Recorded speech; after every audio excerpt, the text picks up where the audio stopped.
அன்பர்களுக்கு வணக்கம். கோளூர் பதிகம் மிக அற்புதமான அருமையான அருமைப்பாடுடைய தமிழ் மந்திரம். மொத்தம் இந்த கோளூர் பதிகத்தில் 11 பாக்கள் இருக்குது. ஒவ்வொரு பாடலுமே வெவ்வேறு வகையான சம்பவங்களை, மனித வாழ்வியலில் ஏற்படக்கூடிய இடர்பாடுகள், இன்னல்கள், அதெல்லாம் எதனால் விளையுது, அதுக்குண்டான காரண காரியங்கள் என்ன, அதை தீர்வு செய்வதற்காக இறைவன் நமக்கு கொடுத்திருக்கிற உபாயங்கள் என்னென்ன, மிக அற்புதமாக ஞானசம்பந்த பெருமான் இதை விளக்கி இருக்கிறாங்க.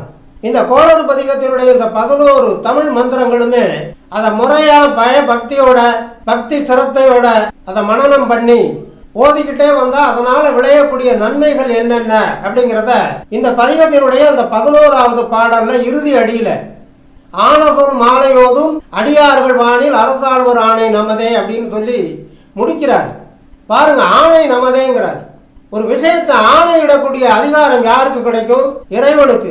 இறைவனுக்கு சமமான அரசனுக்கு, இறைவனோட ஐக்கியமானவர் ஞானசம்பந்த பெருமான், அம்பிகையுடைய ஞானப்பால் உண்டவர், ஆணையிட்டு சொல்றார், உறுதிமொழி கொடுக்கல. இந்த பதிகத்தினுடைய சொற்களை புரிஞ்சுக்கிட்டு இதை ஓதி பழகினவங்க ஆன சொல் மாலை ஓதும். ஓதுறது வேற, படிக்கிறது வேற, ஒப்பிக்கிறது வேற. ஓதுதல் பொருள் புரிஞ்சு ரத்த அணுக்கல்ல கலக்கணும், அதுதான் ஓதுதல் அப்படின்னு பேர். ஓதாமல் ஒரு நாளும் இருக்க வேண்டாம், அவையார் சொல்லுவாங்க. இது ஓதத்தக்க மந்திரம், தமிழ் மந்திரம். இப்போ இந்த கோளூர் பதிகத்தினுடைய அந்த செய்யுள், அந்த செய்யுளுடைய இருக்கக்கூடிய பொருள், இதெல்லாம் புரிஞ்சுக்கிறதுக்கு முன்னால இந்த பதிகம் பிறந்த வரலாறு, சூழல், அந்த சந்தர்ப்பத்தை நாம் தெரிஞ்சுக்கிட்டோம்னா இந்த பதிகத்தினுடைய முக்கியத்துவம், இதனுடைய அருமைப்பாடு, இதில் பொதிந்திருக்கக்கூடிய அந்த தெய்வீக தன்மை நம்ம மனதில் உள்வாங்கினதாக இருக்கும்.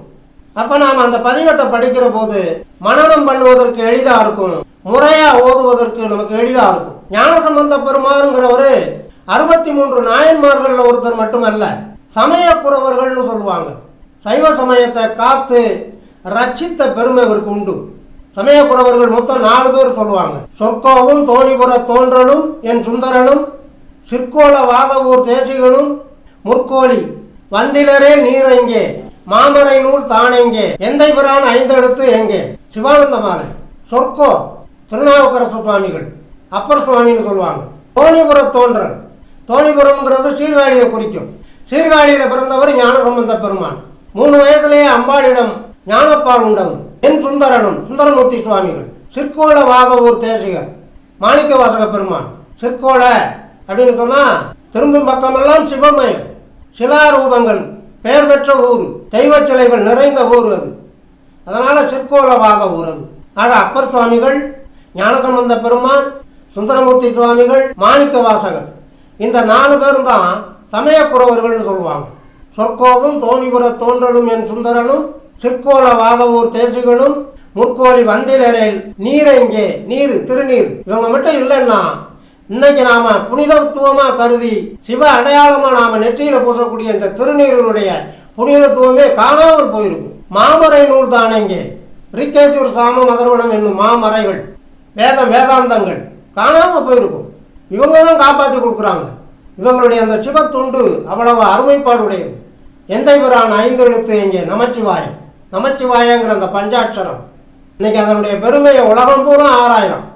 அந்த 5 எழுத்துக்குள்ள இந்த அண்ட சராசரமே அடக்கமாக இருக்கிறத நம்முடைய தமிழ் இலக்கியங்களெல்லாம் பேசியிருக்கின்றன. வேத கருத்து, வேதாந்த கருத்து, இதையெல்லாம் காத்து ரட்சித்து இன்னைக்கு இந்த உலகத்தில் அது நிலவுவதற்கு உதவி புரிஞ்சவங்க இந்த சமயக்குறவர்கள் 4. அதில் ஒருத்தர் ஞானசம்பந்த பெருமான். இந்த ஞானசம்பந்த பெருமானும் அந்த அப்பர் சுவாமிகளும் தமிழகம் முழுவதும் நடந்து நடந்து நடந்து நடந்து மக்களிடத்துல இறை உணர்வை ஊட்டி அப்படி அருமைப்பாடுகளை செஞ்சுக்கிட்டு வர்ற போது வேதாரண்யம் என்று சொல்லக்கூடிய அந்த திருமறைக்காடு அங்க இருக்கிறாங்க. அங்க இருக்கிற சிவாலயத்தினுடைய கதவு வேத மந்திரங்களால திருக்காப்பு செய்யப்பட்டது. யாராலும் திறக்கப்பட முடியாத அளவுக்கு அது 12 காலமா அடைச்சே கிடக்குது. அது அப்பர் சுவாமிகளும் ஞானசம்பந்த பெருமானும் தமிழ் மந்திரங்கள் ஓதி திறக்கவும் மூடவும் செய்தார்கள். அந்த அருமைப்பாடு செய்துவிட்டு அங்கே அமர்ந்திருக்கிறார்கள். அப்போ மதுரையிலிருந்து ஒரு தூது வருது. பாண்டிய நாட்டு பேரரசி மங்கையர்க்கரசியார் அமைச்சர் குலச்சிறையார் மூலமா தூது அனுப்புறாங்க. ஞானசம்பந்த பெருமான் மதுரைக்கு வாங்கன்னு. எதுக்காக அந்த மாதிரி தூது அனுப்புறாங்கன்னு சொன்னா, மதுரையை மையமா வச்சு அந்த பாண்டி நாட்டை ஆண்டுகிட்டு வந்தவன் கூன் பாண்டியன்னு பேர். அவனுடைய துணைவியார் தான் மங்கையர்க்கரசியார். சோழ நாட்டு இளவரசியா இருந்து நல்ல சிவபக்தனா இருந்த அந்த கூன்பாண்டியன். அப்ப அவனுக்கு கூன்பாண்டியன் பேர் இல்லை, நின்ற சீர் நெடுமாறன். அவனுக்கு மனம் முடிச்சு வைக்கிறாங்க. கூடா நட்பு சமண முனிவர்களோட. சமண முனிவர்கள் இந்து மதம் பொய்யானது, இந்து மதம் மூட நம்பிக்கைகளை கொண்டது, சைவ சமயம் பழமையானது, காட்டுமிராண்டித்தனமானது சமண முனிவர்கள்.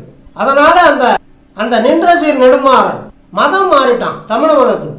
அவன் மதம் மாறினதுனால அந்த நாட்டு மக்கள் எல்லாம் மதம் மாறணும்னு எதிர்பார்க்கிறான். முதல்ல தீண்டாமைன்னு ஒரு ஒழுக்கத்தை கொண்டுகிட்டு வந்தவனே அந்த கூன்பாண்டியன் தான். சமண மதத்துக்கு மாறினதுல இருந்து அவன் மனசு கூர்ணுனது மாதிரியே அவன் உடம்பும் கூணலா போயிடுச்சு. அதனால கூன்பாண்டியன்னு பேர் வாங்கிட்டான். மக்கள் எல்லாம் இந்த சமண மதத்தை தழுவணுங்கிறான். இப்ப நம்ம தீண்டாமைன்னு ஒண்ணுதான் சொல்றோம், அன்டச்சபிலிட்டி அப்படிங்கிற ஆங்கிலத்துல. ஆனா அந்த கூன்பாண்டியன் 3 வகையான தீண்டாமையை கடைபிடிச்சான். கண்டு முட்டு, கேட்டு முட்டு, தொட்டு முட்டு. முட்டுன்னு சொன்னா தீண்டாமை.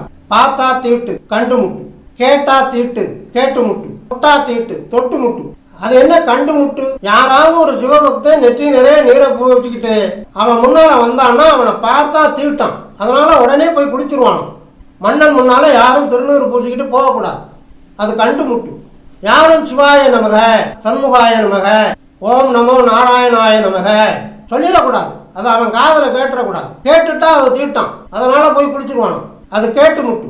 அந்த மாதிரி சிவபக்தர்களோ வைணவ பக்தர்களோ சமண மதம் அல்லாத வேற இந்து மதத்தை சார்ந்த எந்த பிரிவா இருந்தாலும் சரி அவங்க பக்கத்துல தொட்டுறக்கூடாது, அது தொட்டு முட்டு, அன்டச்சபிலிட்டி.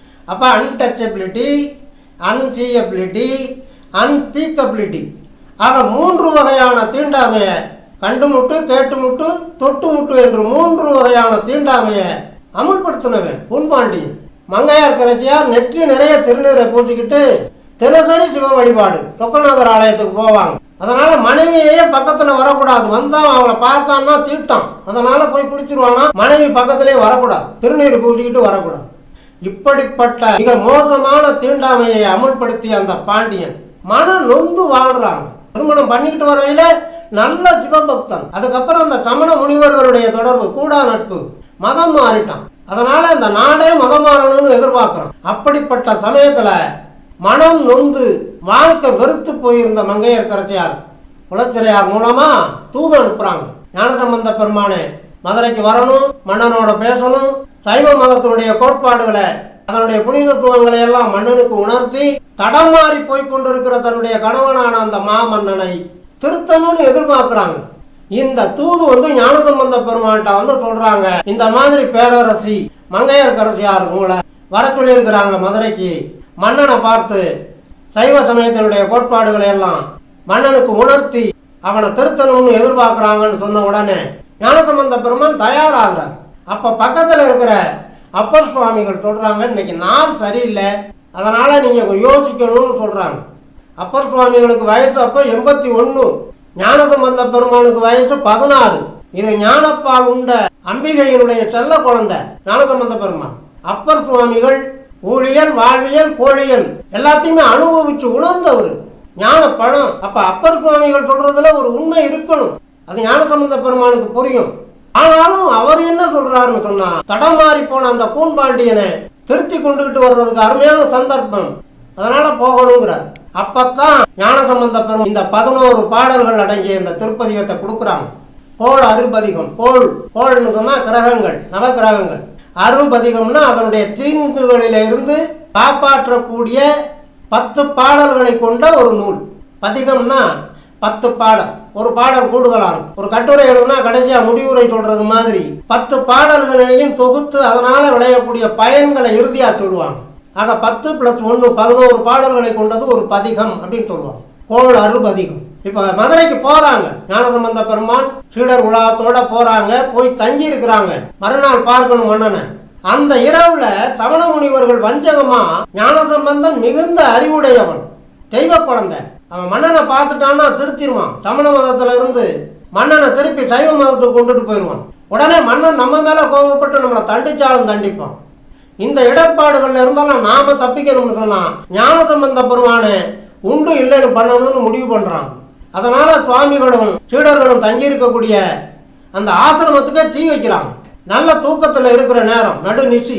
உடனே அக்கம் பக்கங்களில் இருந்தவங்கெல்லாம் ஓடி வந்து ஞானசம்பந்த பெருமானும் சீடர்களும் கொண்டுகிட்டு போன பொருட்கள் எல்லாம் எரிஞ்சு சாம்பலாகி போயிடுச்சு. அந்த நெருப்பு எரிஞ்சுக்கிட்டு இருக்கையில சீடர்கள் எல்லாம் சொல்றாங்க, சமணர்கள் வந்து ரொம்ப மோசமானவங்கன்னு அப்பர் சுவாமிகள் சொன்னாங்க, உண்மையா நடக்குது அப்படின்னு சொல்லும் போதுதான் சுவாமி சொல்றாரு, முனிவர்கள் இந்த மோசமான காரியத்தை செஞ்சாலும் இதுக்கு காரணியா இருக்கிறவன், கருவியா இருக்கிறவன் மன்னன் தான். அதனால மன்னன் வந்து இந்த தீங்கை உணரணும். அதே நேரத்தில் நம்ம இங்கே வரவழைச்சு அந்த மன்னனுக்கு நல்ல புத்தியை புகட்ட சொல்லி நம்ம வரவழைச்சவங்க மங்கையர்க்கரசியார் அவங்களுடைய மாங்கல்யத்துக்கும் பாதகம் வந்துடக்கூடாது. அதனால ஞானசம்பந்த பெருமான் யோசிக்கிறார், ஒரு பதிகம் பாடுறார்.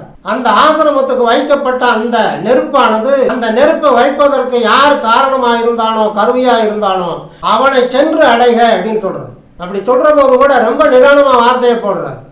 செய்யனே திரு வாழவாய் மேவிய ஐயனே அஞ்சல் என்று அருள் செய்யனை பொய்யராம் அமனர் பொழுவும் சுடர் பையவே சென்று பாண்டியருக்காகவே அப்படிங்கிறார்.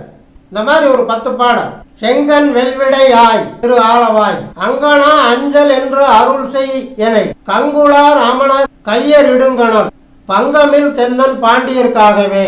பங்கமில் தென்னன்கிறார். அவன் மேல குற்றம் இல்லை, அவன் நட்பு கொண்ட அந்த சமணர் மேல குற்றம். இருந்தாலும் ஒரு மன்னன் நல்ல சுய புத்தியோட இருக்கணும், நிதானம் தவறாதவனா வாழணும். அது அவன் செஞ்ச தவறு, அதை உணர்த்தும்படியா போய் அவனையே சேரு அப்படிங்கிறார். அந்த நெருப்பை பார்த்து போயிடுச்சுப்பா. மன்னன்ட்ட போனா சூளை நோய், அவனுக்கு உடம்பெல்லாம் எரிச்சல், உச்சந்தலையிலிருந்து உள்ளங்கால் வரையிலும் ஒரே எரிச்சல், துடிக்கிறான். சமணர்களெல்லாம் அதை ஆத்துறதுக்காக மயில்பிள்ளியை வச்சு மந்திரங்கள் ஓதி ஓதி பார்க்குறான். மயில்பிள்ளியை வீச வீச அவனுடைய சூளை நோய் அதிகப்படுதே தவிர குறையல. அப்பத்தான் மங்கையர்க்கரசியார் சொல்றாங்க, ஞானசம்பந்த பெருமான் வந்திருக்கிறாரு, அம்பிகையுடைய ஞானப்பால் உண்டவரு, அருமைப்பாடுகளை செய்து உயர்வுகள் ஓங்கி நிற்கிறவரு வந்திருக்கிறாரு மதுரைக்கு. அவரை அழைச்சிக்கிட்டு வந்து உங்க நோய்க்கு தீர்வு காணுங்கன்னு சொல்ற போது மன்னன் போய் கூட்டிட்டு வர சொல்றான். அதை எதுக்குறான் சமண முனிவர்கள் வாதம் பண்ணி கடைசியா ஆளுக்கு ஒரு பக்கமா லெப்ட் அண்ட் ரைட்டு. லெப்ட்ல சமணர், ரைட்ல வந்து சம்பந்த பெருமான். சம்பந்த பெருமான் பக்கத்தை குணப்படுத்துறார். மடப்பள்ளி சாம்பலை வச்சு திருநீற்று பதிகம் வந்துருச்சு. அந்த திருநீரை உடம்புல தடவுனோன்னு அவர் தடவுன பகுதி பூரா குளிர்ந்துருச்சு, வெப்பு நோய் மாறிடுச்சு. ஆனா சமணர்கள் மயில்பிள்ளியை வச்சு ஓதுன இடம் பூரா கொதிக்குது. உடனே அதையும் குணப்படுத்த சொல்லி மன்னனுடைய ஆணையை ஏற்று ஞானசம்பந்த பெருமான் குணப்படுத்துறாரு. அதுக்கப்புறமும் சமண முனிவர்கள் ஞானசம்பந்த பெருமான்கிட்ட வாதம் விடுறாங்க. அனல்வாதம் புனல்வாதம் எல்லாம் செஞ்சு எல்லாத்துலயும் வெற்றி பெற்று சைவ சமயத்தினுடைய கோட்பாடு மிக உயர்ந்த இறையாற்றல் மிக்கது அப்படிங்கறத நிரூபிச்சு மன்னனை சமண மதத்தில இருந்து சைவத்துக்கு மாத்துறது மட்டுமல்ல, அவன் கூன் விழுந்த முதுகையும் கூட ஞானசம்பந்த பெருமானின் அந்த அருமைப்பாட்டினால நிமிர்த்தி மறுபடியும் நின்ற சீர் நெடுமாறனாக இந்த பாண்டிய மன்னனை மாற்றினார். சமண முனிவர்களை வென்றதோடு மட்டுமல்ல, மன்னன் உங்களுக்கு நான் என்ன செய்ய வேண்டும் என்று ஞானசம்பந்த பெருமானை கேட்ட பொழுது பொய்யராக இருந்து உண்மை சமயத்தை மாறுபட செய்ய முயன்ற இந்த கொலையினும் குடியாரை, அந்த சமண முனிவர்களை கழுவில் ஏற்ற வேண்டும் என்று ஞானசம்பந்த பெருமான் கோரிக்கை வைக்கிறார். ஞானசம்பந்த பெருமானுடைய அந்த கோரிக்கையை ஏற்று மதுரையம்பதியிலேயும் சுற்று வட்டாரங்களிலேயும் இருந்த 8000 சமண முனிவர்களை பாண்டிய மன்னன் கழுதில் ஏற்றியதாக வரலாறு உண்டு. அவ்வளவு அருமைப்பாடு உடையது இந்த கோளறு பதிகம், பிறந்த கதை அது. அவ்வளவு அருமைப்பாடுடைய இந்த கோளறு பதிகம், இந்த பதிகத்தினுடைய ஒவ்வொரு பாடலையும் ஆராய்ந்து தெளிந்த உண்மைகளை அன்பர்களுக்கு சுட்டிக்காட்ட வேண்டும் என்ற ஆசையிலேதான் இந்த கோளறு பதிக விளக்கத்தை அடுத்தடுத்து வரக்கூடிய பதிவுகளிலே கூறவிருக்கிறோம். அன்பர்கள் தொடர்ந்து வாருங்கள், ஆதரவு தாருங்கள் என்று கேட்டு இந்த அளவோடு நிறைவு செய்கிறேன். நன்றி, வணக்கம்.